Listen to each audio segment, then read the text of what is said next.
queridos irmãos, boa noite. Eu trago um abraço bem caloroso dos nossos irmãos espíritas goianos para os nossos queridos mineiros. Eu não sei se vocês sabem, lá em Goiás a gente gosta de brincar que a metade dos habitantes de Goiás são de Minas, são mineiros, e a outra metade é filho de mineiro.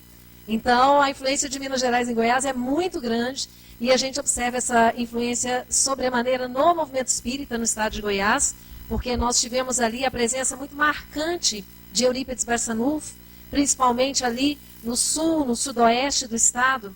Muitos centros espíritas foram criados na época por influência de Eurípides Barçanufo. E a gente nem fala de Chico Xavier, né?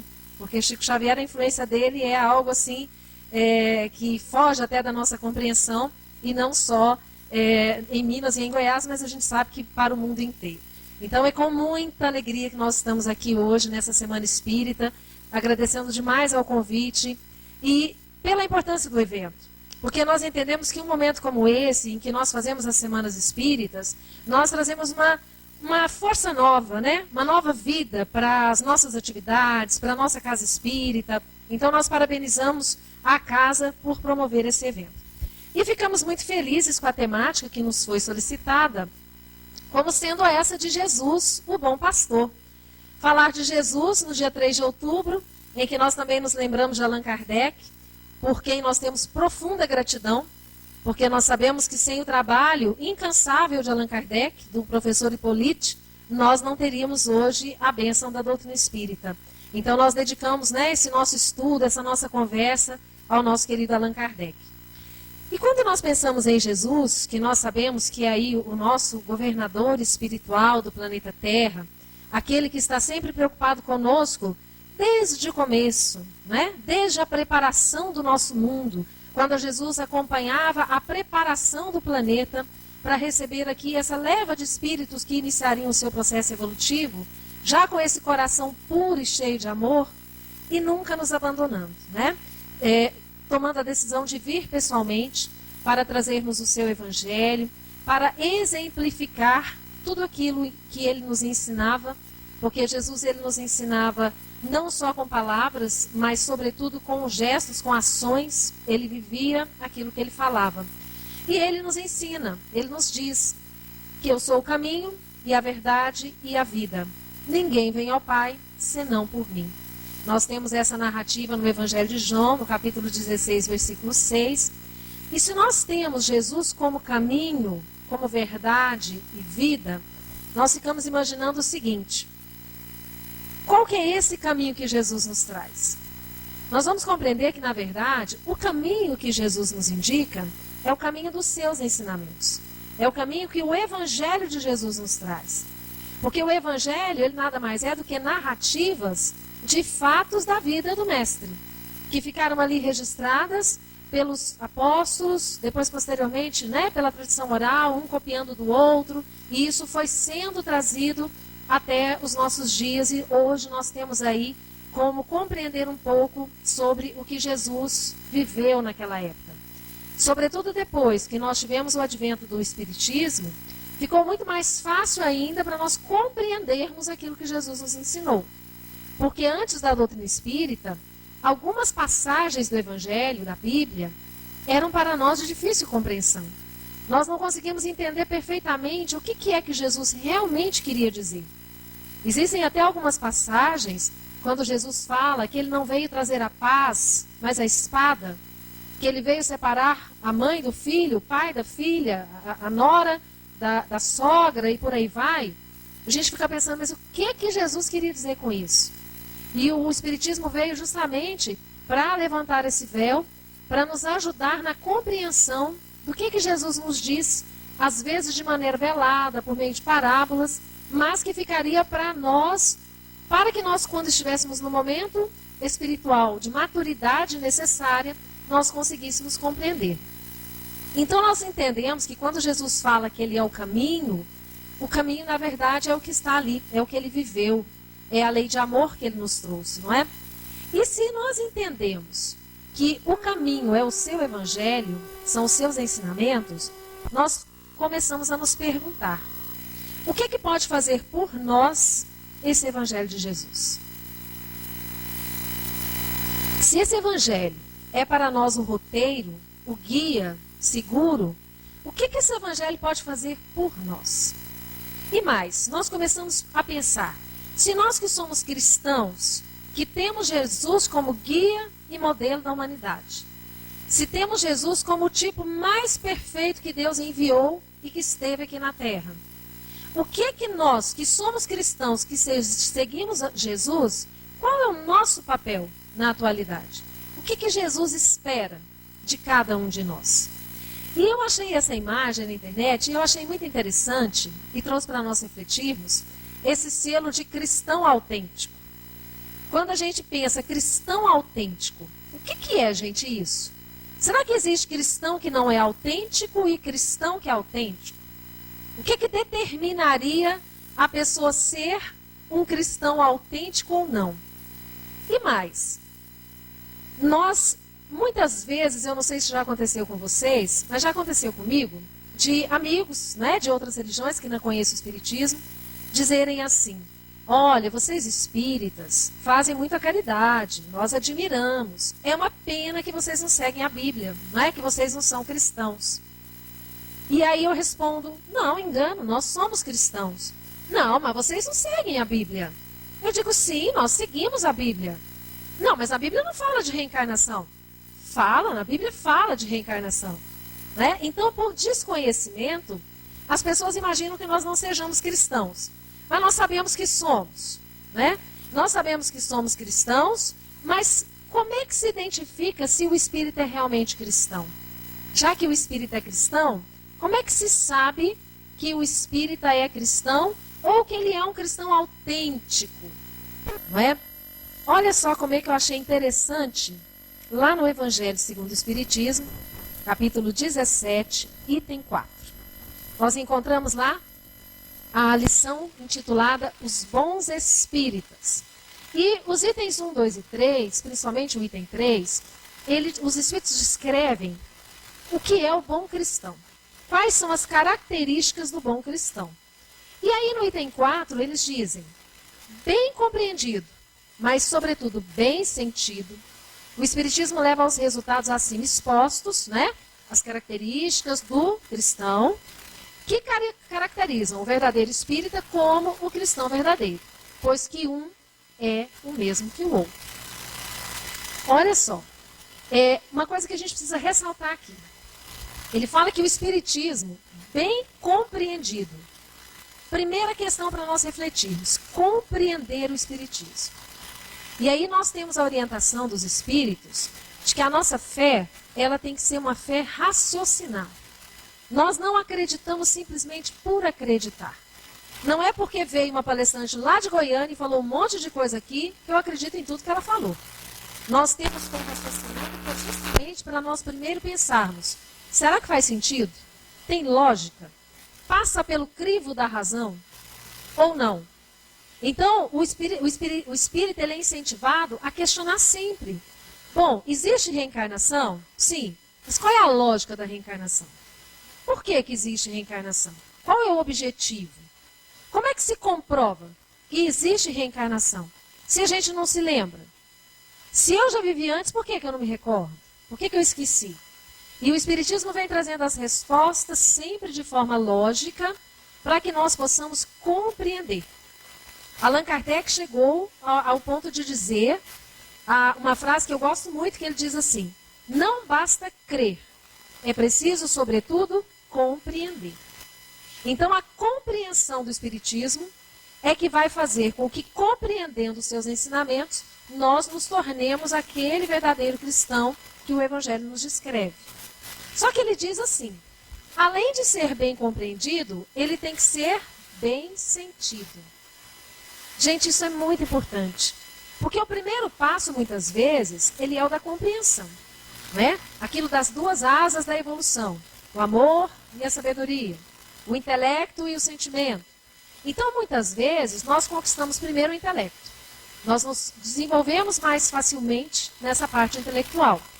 Só que nós, a partir do momento em que a gente começa a amar, é que nós vamos perceber que tudo que o Espiritismo nos traz de informação só vai servir para nós se nós, utilizando desse conhecimento, nos tornarmos pessoas melhores. Porque o conhecimento por si só não gera progresso. Não adianta eu saber de cor os princípios básicos da doutrina espírita, não adianta eu saber de cor o Evangelho de Jesus, se eu não consigo colocar nada disso que eu aprendi em prática na minha vida. Então, por isso que ele diz que bem compreendido, mas sobretudo bem sentido, não é? Por isso é que se torna o espírita cristão. E aí ele complementa que o espiritismo, ele não veio trazer novidade. Não trouxe. O espiritismo, na verdade, o que ele faz? Ele facilita a compreensão daquilo que Jesus disse há mais de 2000 anos. E que nós ainda temos dificuldade de compreender.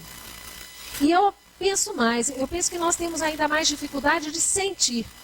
Porque compreender, nós já estamos compreendendo agora. Mas nós ainda temos dificuldade de colocar em prática, não é? De sentir esse ensinamento de Jesus. Só que ele diz assim, que vai facilitar aos homens a inteligência e a prática do Cristo, facultando fé inabalável e esclarecida aos que duvidam ou vacilam. A fé inabalável, de acordo com o Espiritismo, é aquela capaz de encarar a razão face a face em todas as épocas da humanidade. Né? Essa é a fé inabalável. Ainda lá no capítulo 17 do Evangelho, no item 1, nós temos lá os caracteres da perfeição. E aí nós temos a narrativa que está lá no Evangelho de Mateus, que diz assim, fala de Jesus. Amai os vossos inimigos. Primeira coisa, será que nós temos inimigos? Às vezes a pessoa diz assim, não, eu não tenho inimigo. Eu só tenho um pequeno problema com o meu vizinho, né? Porque ele fica com o som ligado a madrugada inteira, no fim de semana e tal. A gente bate boca um pouquinho, mas, né? Não é inimigo. Na verdade, nós podemos não sentir ódio de ninguém. Mas, infelizmente, nós vivemos num mundo em que, vez ou outra, nós teremos algum tipo de desentendimento. Nós não conseguimos agradar todo mundo, nem todo mundo consegue nos agradar, e isso ainda é natural no estágio evolutivo que nós estamos. Então, Jesus nos conclama a amarmos essas pessoas difíceis da nossa vida. Seja dentro da nossa família, no nosso trabalho, na casa espírita. Porque nós encontramos também pessoas difíceis na casa espírita, não é? Por incrível que pareça. Eu não sei se aqui o Uberlândia é assim, queridos. Porque lá em Goiás, outra turminha complicada que a gente encontra, né? Por quê? Porque nós também somos complicados. Nós estamos todos no mesmo estágio. Então, às vezes, a gente bate de frente, tem um choque de opiniões, né? E acabamos desenvolvendo, assim, certas animosidades. E Jesus fala, amai os vossos inimigos. Aí Jesus diz, fazei o bem aos que vos odeiam e orai pelos que vos perseguem e caluniam. Gente, isso não é coisa fácil, concorda? Mas Jesus está falando para a gente fazer. Isso quer dizer que é possível, né? Possível. Por quê? Se somente amardes os que vos amam, que recompensa tereis disso? Porque amar quem é fácil, amar quem é bom, amar aquele que está mais próximo de nós, isso é muito fácil. Isso nós fazemos sem o mínimo esforço. Na verdade, quando ele fala para a gente amar os inimigos, é justamente para nós exercitarmos, fazermos o esforço de perdoar aquele que é o calinho do nosso sapato, né? Diz unicamente os vossos irmãos, que fazeis com isso mais que os outros? Não fazem o mesmo os pagãos? Sede, pois, vós outros perfeitos, como perfeito é o vosso Pai Celestial. Gente, Jesus nos conclama a sermos perfeitos como Deus. É uma coisa assim, para nós, inimaginável, né? E aí nós começamos a pensar, como é que a gente vai conseguir essa perfeição vivendo num mundo tão imperfeito, tão cheio de imperfeições? Porque nós, na verdade, nós estamos o tempo inteiro, primeiro, com as nossas próprias imperfeições. Segundo, tendo que conviver com as imperfeições dos outros. Né? Esse é o nosso grande desafio. Por isso que nós estamos aqui reencarnados. É o objetivo da nossa vida. É aprender esse relacionamento, esse relacionar-se com o outro, porque é só assim que a gente aprende a amar. Não tem jeito da gente aprender a amar o outro à distância. Se tivesse um ensino, né, à distância, um EAD de amor, seria fácil. Por quê? Porque à distância a gente só vê o que é bom do outro. É no dia a dia, na convivência, que a gente vai ver os defeitos, vai ver as dificuldades. E assim a gente exercita realmente o amor da renúncia. Agora, nós temos que ficar mais tranquilos, porque quando a gente pensa nisso, né, que Jesus nos convoca a essa perfeição celestial, logo na sequência o Evangelho diz assim: aquelas palavras de Jesus, portanto, devem entender-se no sentido da perfeição relativa, a de que a humanidade é suscetível e que mais a aproxima da divindade. Perfeição relativa a que somos suscetíveis. Porque o Espiritismo também vem nos ensinar que Deus, ele é tão maravilhoso que ele está o tempo inteiro criando, né?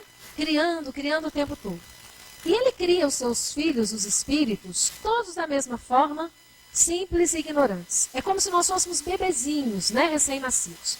E aí nós vamos crescendo, melhorando, evoluindo, até chegarmos à perfeição. Esse tempo que nós demoramos, desde o momento em que Deus nos cria, até nos tornarmos espíritos perfeitos, é um tempo imenso, que a gente não tem nem como dimensionar. Existem espíritos que, segundo os relatos, são raros, que têm uma evolução que eles chamam de linha reta.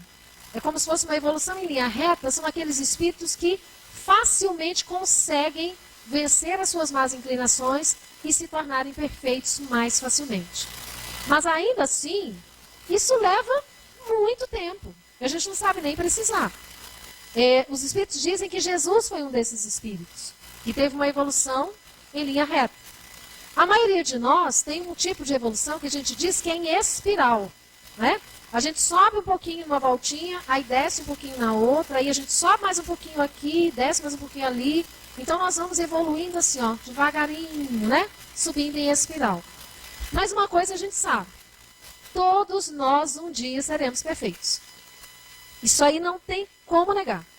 Não adianta a gente dizer assim, ó, eu acho difícil, né? Porque eu sou muito complicado, eu sou uma pessoa muito difícil, eu nunca vou conseguir chegar a ser perfeito. Vai. Pode demorar mais. O tempo que nós vamos gastar para esse aperfeiçoamento depende de cada um de nós. Porque Deus nos dotou de livre arbítrio. Nós temos o poder de decidir. Agora, da mesma forma que nós temos o poder de decidir o que nós vamos fazer ou não fazer, Deus nos coloca a responsabilidade da consequência dos nossos atos. Que é aquilo que a gente chama de lei de ação e reação, ou de causa e efeito. É aquela analogia da semeadura.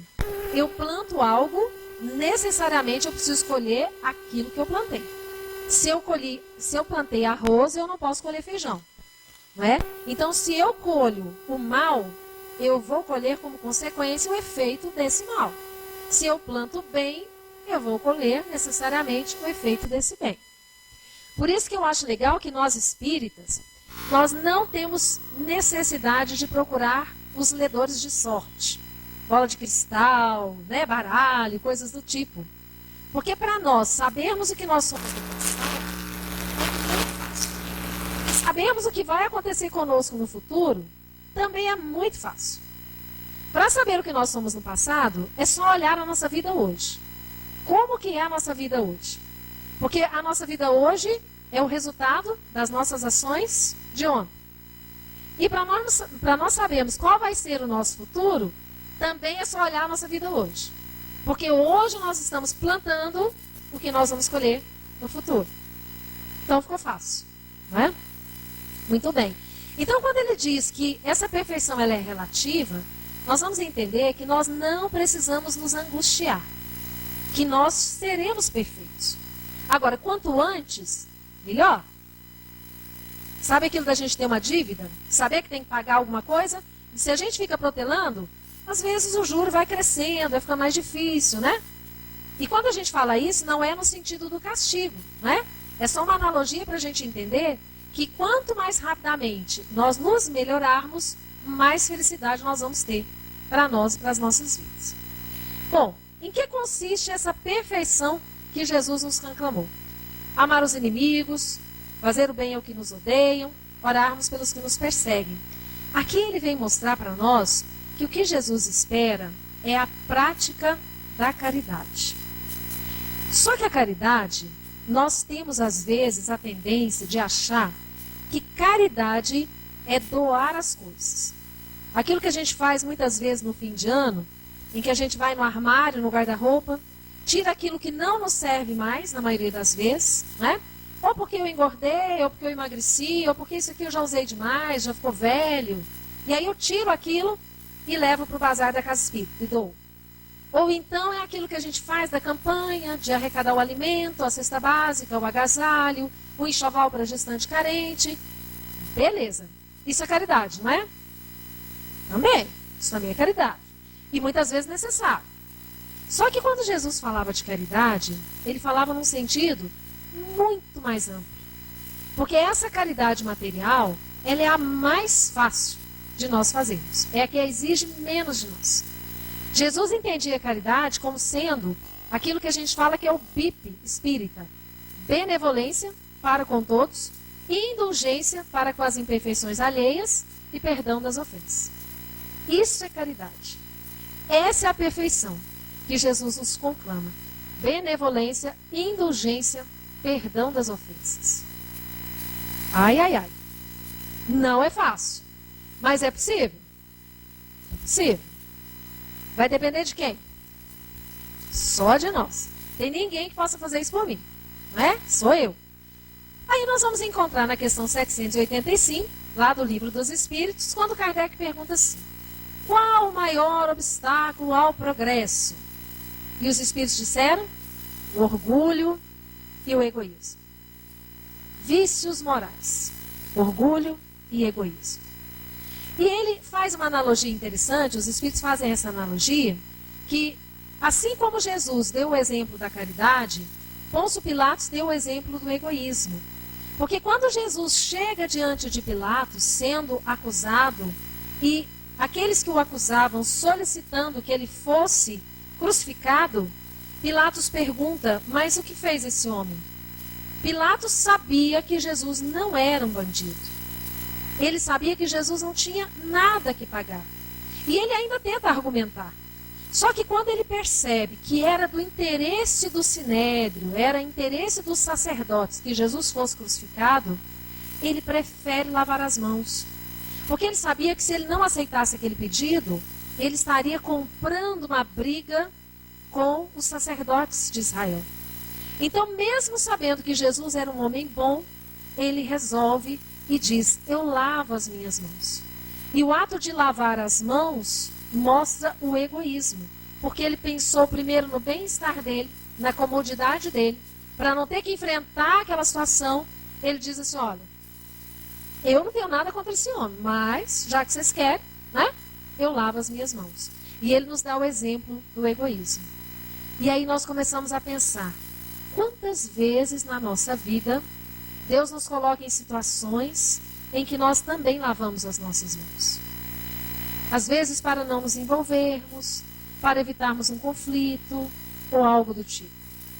Então nós precisamos sempre pensar em tudo isso, né, que aconteceu com Jesus e buscar sempre pensando: será que eu também não estou fazendo isso hoje? Como é que eu tenho agido?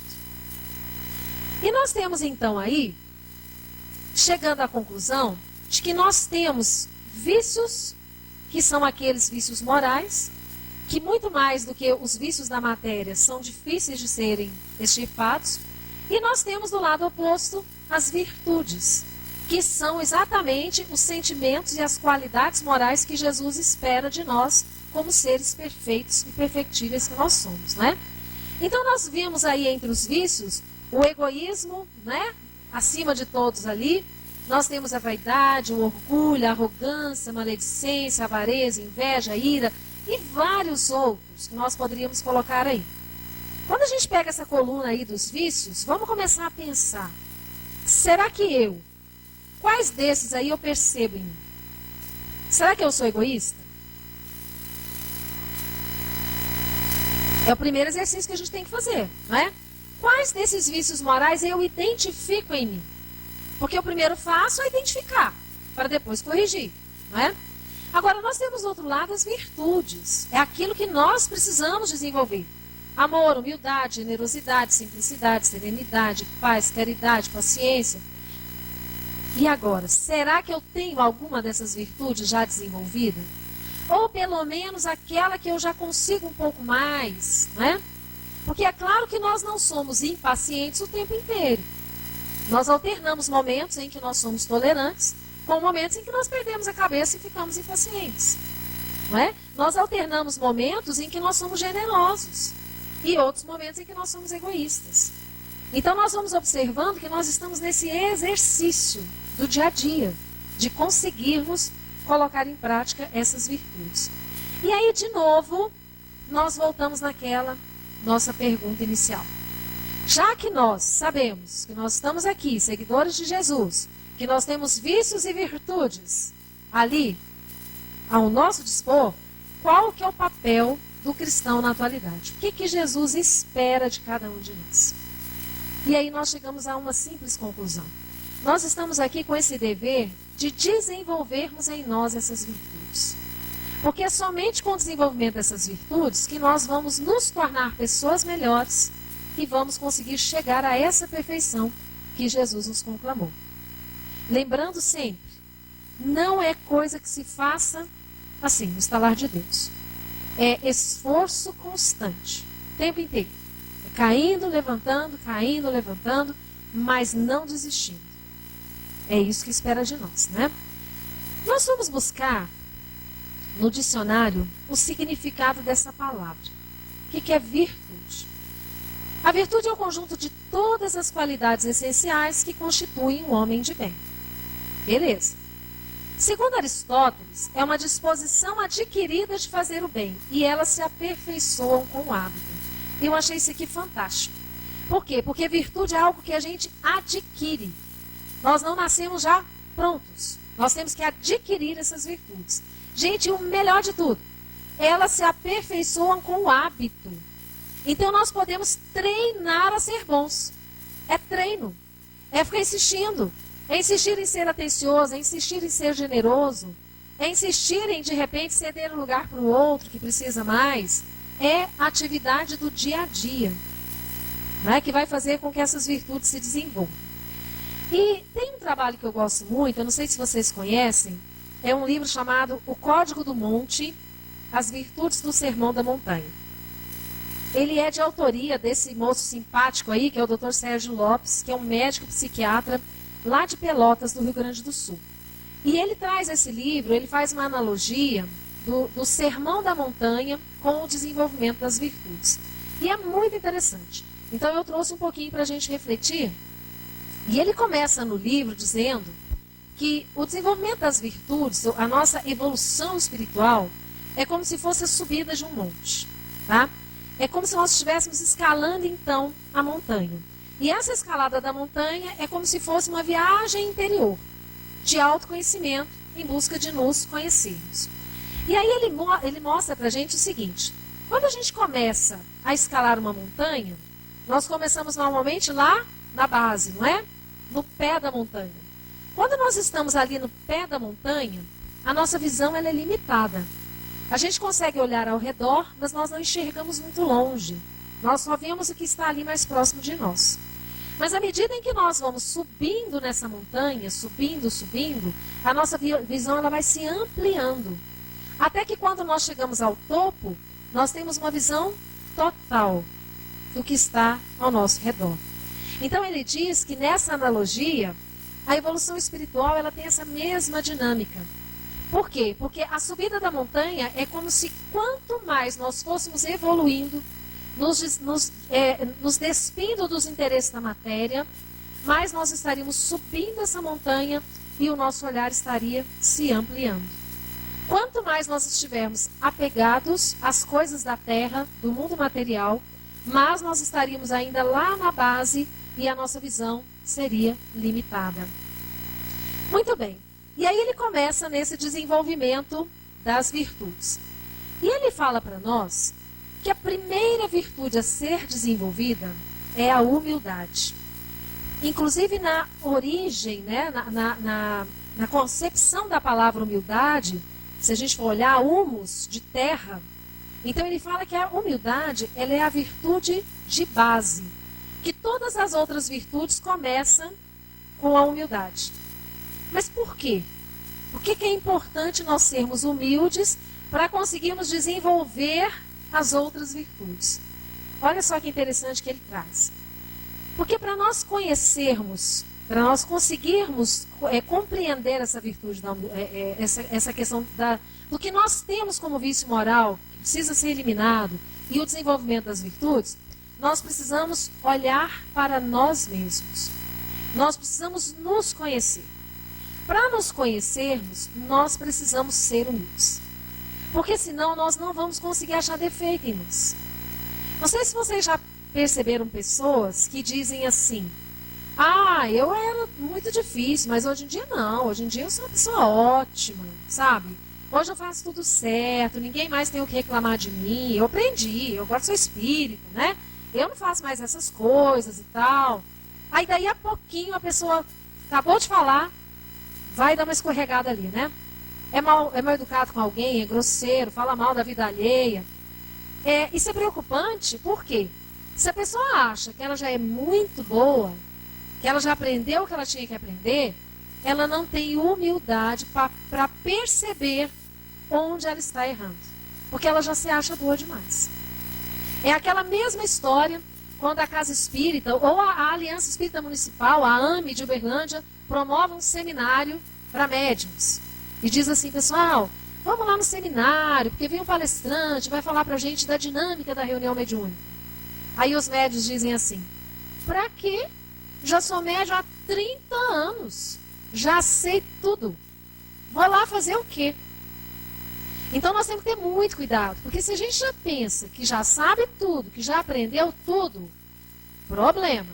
Porque nós não vamos conseguir enxergar em nós aquilo que nós precisamos melhorar, né? Então o conhece-te a ti mesmo, ele é muito importante.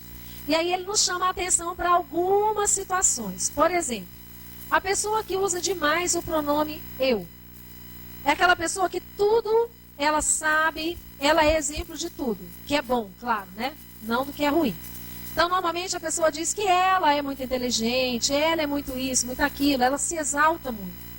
Se nós usamos muito o pronome eu, pode ser indício de vaidade, né? De egoísmo. É algo para nós ficarmos atentos. Eu não preciso de ajuda. Os outros é que precisam. Igual quando a gente assiste uma palestra e diz assim: ai, mas como eu queria que o meu marido estivesse aqui para ouvir isso. Meu marido precisava escutar essa palestra. Mas será que nós também não precisamos? Será por que nós estamos aqui? Ter sempre razão. Aquela pessoa que acha que ela é sempre certa. Não concorda com ninguém. Se alguém pensa diferente da forma que ela pensa, ela se sente atacada, ela se sente ofendida, porque ela acredita que ela tem sempre razão. Porque ela acredita que é certa, que é melhor e que os outros todos estão errados, né? E às vezes a pessoa diz assim: não, mas é porque eu tenho personalidade forte. Você tem sangue de barata, né? Eu não vou levar desafio para casa, eu tenho personalidade forte. Olha, isso não é qualidade, né? Ter personalidade forte não é qualidade. E a vaidade intelectual? Essa vaidade intelectual que ele coloca é aquela da pessoa achar que, como ela é muito estudiosa, ela tem um alto nível intelectual, ela conhece de cor todas as perguntas do Livro dos Espíritos. Se você falar de um assunto, ela já logo diz assim: na questão 485 do Livro dos Espíritos e né? Então ela acha que ela é melhor do que os outros, ela sabe mais, ela... Cuidado! Isso ele chama de vaidade intelectual. Porque, de novo, a gente lembra: não adianta saber de cor se não colocar em prática na vida, no dia a dia. Não resolveu. Pode até ter compreendido, mas não sentiu, né? O ensinamento. E Jesus sabia que todos os deslizes humanos, eles seriam mais facilmente corrigidos se o indivíduo tiver humildade. E dificilmente se for orgulhoso. Por isso que a primeira virtude é a humildade. Primeira tarefa de casa para nós, desenvolvermos a humildade. Segunda virtude que ele nos traz, a virtude da resignação. E aí nós buscamos também o significado e encontramos que a resignação é o ato ou efeito de resignar-se, uma submissão paciente aos sofrimentos da vida. Quando a gente fala isso, Nós pensamos assim, bom, fácil falar, né? Principalmente se a pessoa estiver com tudo bem na vida, não estiver passando por nenhum problema, né? Será que é realmente possível estar aflito e feliz ao mesmo tempo? Nós estamos passando por uma dificuldade danada. Marido desempregado, sem ter o que comer em casa, as crianças com fome. Tem como ser feliz, gente? Sentir felicidade nesse momento? É possível alegrar-se durante a dor extrema? O filho desencarnou. Eu estou mortificado. Nesse momento eu não consigo raciocinar. A dor é o que domina, não é? Mas Jesus falou, bem-aventurados os aflitos, pois serão consolados. Gente, olha que legal como o Dr. Sérgio Lopes interpreta isso. Ele diz assim, serão consolados, ou seja, futuro. Porque no momento da dor, muitas vezes, nós não conseguimos nem raciocinar naquele momento ali. Mas quando a dor, né, que aquilo passa e a gente começa a ir serenando, aí aquele conhecimento, aquilo que Jesus nos trouxe, começa a trazer a consolação. Aí nós vamos compreendendo que aquela dor foi necessária, não é? Mas aí ele diz assim, o sofrimento sozinho não gera progresso. Por quê, gente? Porque tudo depende de como nós vamos reagir a esse sofrimento. Sofrer por sofrer não faz a evolução de ninguém. Por isso que quando nós espíritas, nós temos que ter cuidado, porque nós ouvimos muito assim, nós estamos aqui para sofrer, nós estamos aqui para pagar as nossas dívidas. Não é verdade. Nós não estamos aqui para sofrer. Nós estamos aqui para aprender. E muitas vezes o aprendizado implica em algum momento de dor e de sofrimento. Mas até isso é opcional. Porque nós sabemos que o amor, conforme nos disse Pedro, cobre a multidão dos pecados. E aí nós lembramos de uma historinha que o irmão X nos conta, que um homem tinha vindo com um planejamento espiritual para perder um braço, que era uma expiação decorrente de um ato que ele tinha praticado numa vida anterior, e ele viria, na idade adulta, perder um braço. Só que ele era um homem tão bom, ele era um homem que ajudava tanta gente, que fazia um trabalho tão importante, que ao invés de perder o braço, ele perdeu o dedinho. Vejam que o amor cobriu a multidão dos pecados. Então, até a dor e o sofrimento, muitas vezes, elas são escolhas que nós fizemos. Por quê? Porque nós ainda não damos conta de amar. Não é? Então, não basta sofrer. O sofrimento com resignação é aquele que eu compreendo e percebo que nada acontece por acaso. Que Deus não é injusto. Que Ele não nos abandonou. E que tudo passa. Qualquer sofrimento passa. Através da resignação, o sofrimento é construtor de felicidade. E isso se passa em incontáveis situações da vida. Perda de um ente querido, perda do emprego, qualquer tipo de situação que nos cause dor ou constrangimento na vida, não é? Se nós soubermos compreender, nós vamos passar muito melhor por aquele momento, por aquele período de sofrimento. E aí, por que é mais fácil para nós? Justamente porque o Espiritismo nos explica que a lei de causa e efeito muitas vezes é a origem desses sofrimentos. Que Deus não é injusto. Que Ele não mandou na porta errada aquela situação e aquele sofrimento. Aí fica mais fácil de compreender. Aí nós vamos para uma virtude que é a mansuetude, que vem de mansidão, que é uma conquista fundamental das nossas vidas. E que é uma virtude decorrente da humildade. Porque a pessoa, quando ela é realmente humilde, ela é mansa. Ela não se irrita, ela não quer ferir o outro porque ela foi ferida. E essa é a virtude que deixa essa pessoa tranquila e senhora de si sobre as suas emoções. Porque somente quem se tranquiliza possui a si mesmo, suas emoções e o seu ambiente. E aqui nós vamos nos lembrar quantas vezes, por conta de um ímpeto, de um momento extremo de raiva, de ira, a pessoa comete, às vezes, um crime, atrocidades, que vão repercutir no resto da vida dela e outras encarnações, por aí vai, não é?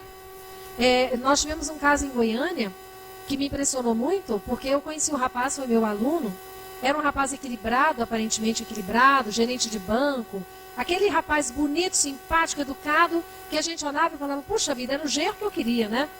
Que bacana. E numa ocasião na cidade, num acidente de trânsito, ele ficou enfurecido com um rapaz de moto que passou, quebrou o retrovisor do carro dele, carro novo, né?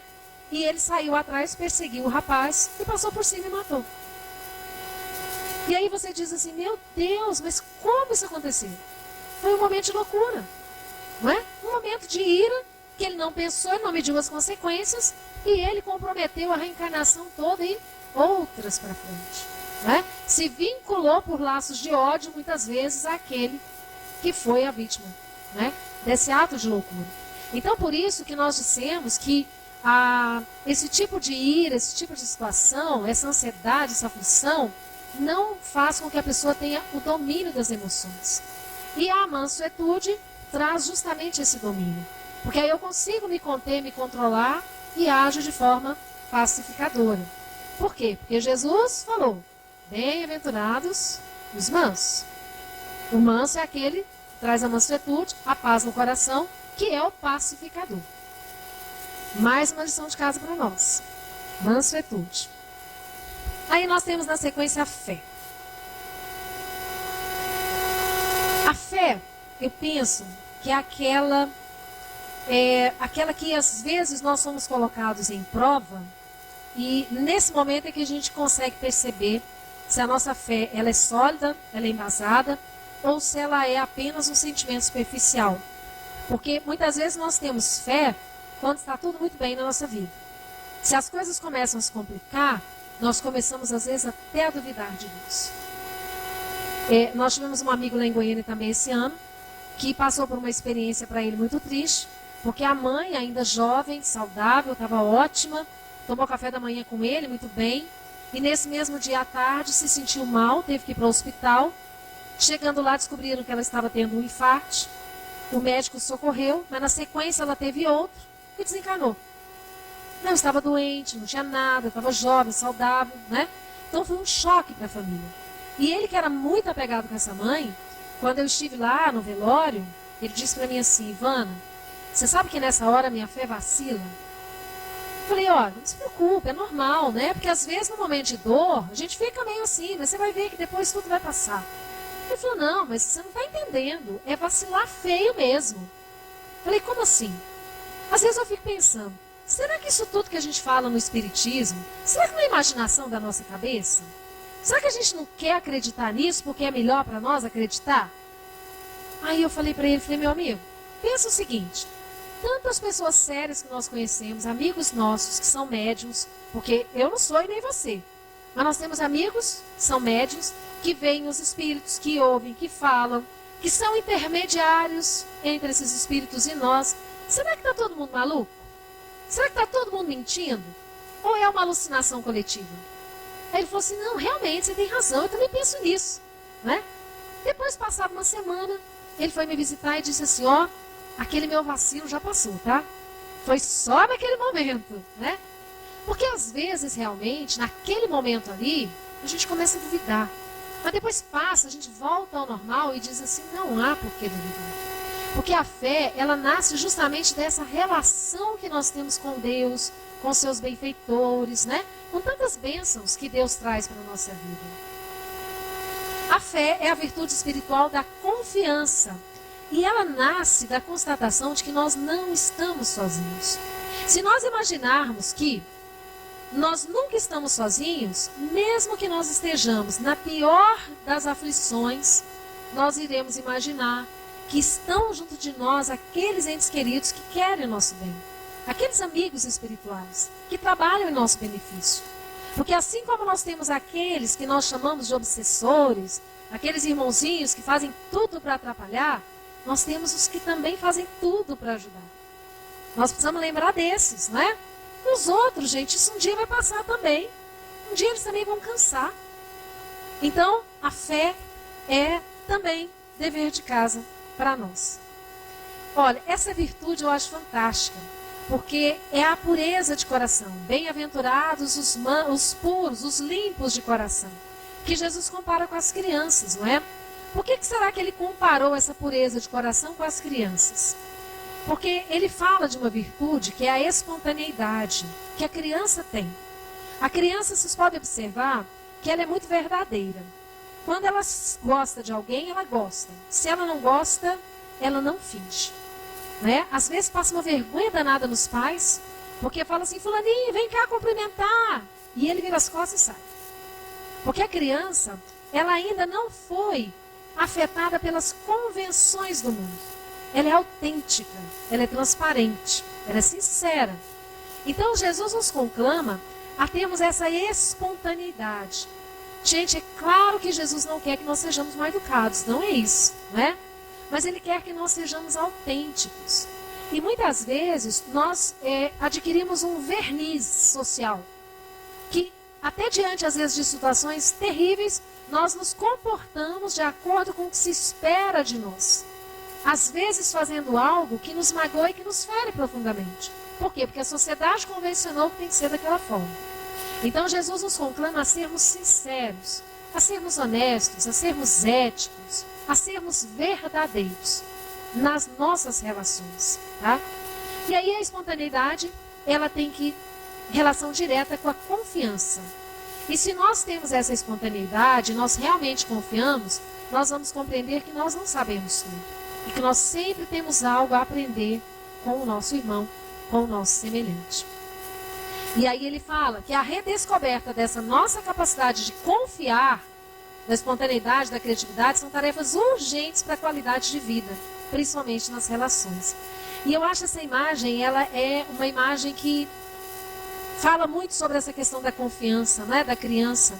Porque você vê que a criança, quando o pai diz para ela, meu bem, vem, se joga, né? E ela se joga, sabendo que o pai não vai deixá-la cair. Agora, gente, um adulto faz isso? Nunca. O adulto vai dizer assim, tá doido? A hora que eu pular, você sai e eu me esborracho lá no chão, né? A criança, ela tem essa confiança, tá? Agora, vamos lembrar também, né? Jesus falou que a gente tem que ser manso como a pomba, mas prudente como a serpente, né? Confiante, mas olho aberto. E a virtude do altruísmo, que do latim alter, amor para com os outros. E a virtude do altruísmo é a virtude do pacificador. É aquele que promove a paz, é aquele que age sem violência. E nós vamos lembrar que se o altruísmo repousa nesse amor verdadeiro, nós precisamos encontrar essa paz que nós tanto queremos, e nós sabemos que nós só vamos encontrar essa paz dentro de nós mesmos. Porque quando nós pensamos em paz, é algo que nós ansiamos muito. Nós queremos que a nossa cidade seja uma cidade pacífica, que o nosso bairro seja um bairro tranquilo. Nós queremos que o nosso país seja um país do bem, do amor, né? que seja pacífico. É o nosso sonho, que nós não precisássemos mais de ter polícia, de ter que ficar nas nossas casas com grade, com portão eletrônico, com cerca elétrica e sistema de segurança e tal.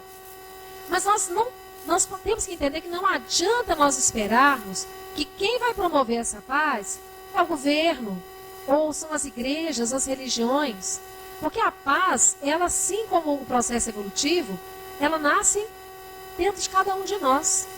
Então, se nós nos pacificamos, nós estamos contribuindo para a formação de uma sociedade em paz. Não tem jeito de ser diferente. Nós só viveremos em paz quando nós formos seres pacíficos. Quando nós vivermos a paz dentro de nós. Né? E por fim, nós trazemos a última virtude que ele fala, que é a virtude da caridade. A caridade que é esse amor em ação. Né? Lembrando aquela concepção mais abrangente da caridade. Benevolência, indulgência, perdão das ofensas.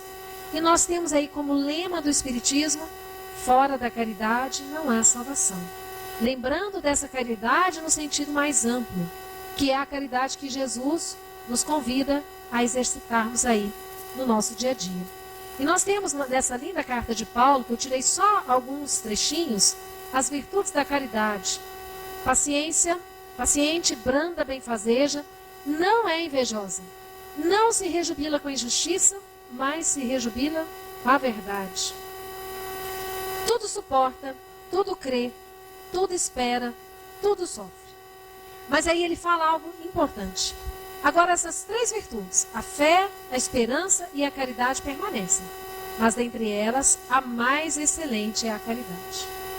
Então, nós vamos descobrir que todo esse roteiro que Jesus veio nos ensinar, que ele falou isso aqui tudo lá no Sermão do Monte, quando ele nos trouxe as bem-aventuranças. Ele estava nos ditando ali naquele monte um código de conduta. Ele estava dando para nós o caminho, dizendo assim, olha, o caminho é esse aqui. Sigam isso aqui e vocês serão felizes. Porque Jesus conquistou a felicidade, por quê? Porque ele não é deste mundo. Quando ele disse que a felicidade não é deste mundo, porque este mundo ainda é um mundo de expiações e provas, passando para mundos de regeneração, mas ainda lá no comecinho da escalada evolutiva. Jesus já tinha vencido tudo isso. Jesus já tinha aprendido a amar. E nós todos também vamos aprender a amar. E treinar o amor, exercitar. Meus irmãos, antes de terminarmos, eu quero fazer um convite muito especial para vocês. Nós realizamos em Goiás todos os anos, sempre no período do Carnaval. Em 2017, dos dias 25 a 28 de fevereiro, no Centro de Convenções de Goiânia, o nosso Congresso Espírita do Estado de Goiás. Nós temos lá conosco todos os anos ali o Rubens, a Divina, da Web Rádio Fraternidade, né? Muitos companheiros de Uberlândia que estão lá conosco todo ano. A Creuza já esteve lá conosco várias vezes, né? O Guto também. E nós queremos convidá-los. Em 2017, o nosso tema central é Vida, Desafios e Soluções, baseado na obra psicografada por Divaldo Franco, ditada por Joana de Ângeles, com esse mesmo título. E é um ano que vocês sabem que o nosso Divaldo completará 90 anos, né? Então nós teremos o Divaldo conosco durante todo o congresso. Nós queremos prestar uma homenagem a ele por esses 90 anos. Mas além do Divaldo, nós temos lá o Haroldo Dutra Dias, o Rossandro Klinger, nós temos o Alberto Almeida, o Marlon Riquidal, a Eulália Bueno, Roosevelt, Andolfato Thiago e o Gabriel Salom. É o nosso time do ano que vem. Programação para toda a família, desde a evangelização de bebês, crianças, jovens, adultos, toda a família tem um espaço, tá? Quem precisar de alojamento, às vezes não tem nenhum parente em Goiânia, não tem onde ficar, precisa de alojamento? Tem alojamento também, tá bom? Então, aqueles que puderem estar conosco no Carnaval, nós ficaremos lá muito felizes se puderem nos prestigiar no nosso 33º Congresso Espírita do Estado de Goiás. E no mais, eu só tenho que desejar que todos nós tenhamos muita paz. Essa paz que Jesus nos traz e que Ele nos fortaleça para que nós sejamos sempre, cada vez mais, confiantes no seu amparo, na sua proteção, na condução da espiritualidade amiga, porque nós um dia chegaremos e seremos como Jesus, né? E que Ele nos abençoe hoje e sempre. Muito obrigada, um abraço bem grande para cada um de vocês.